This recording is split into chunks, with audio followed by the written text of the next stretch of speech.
The next speaker is Mr. Roger Helmer. Well, thank you, Madam Chairman. It seems that some of our colleagues are determined to write a suicide note for European economies.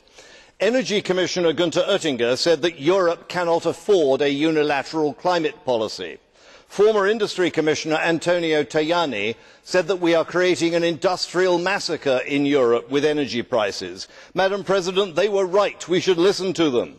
Our energy prices are driving industry and jobs and investment out of the EU altogether, often to jurisdictions with lower environmental standards.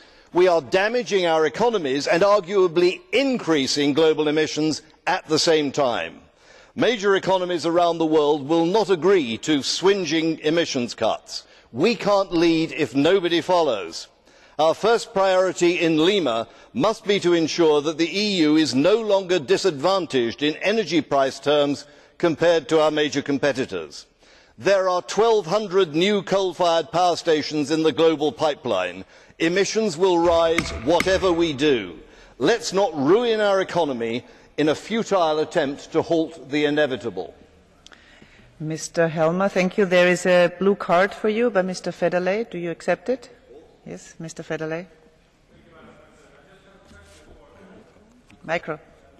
I just have a question for Mr. Helmer. Have you ever looked outside your own nation and your own parliament? Because there are actually countries who are succeeding in having economical growth and a strong industry and a strong economy and still lowering the emissions from fossil fuels. In Sweden, we at the moment have more than 50% of renewables in our energy system.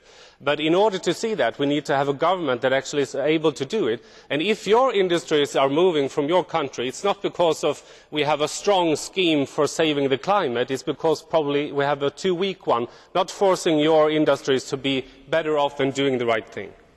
Mr. Helmer?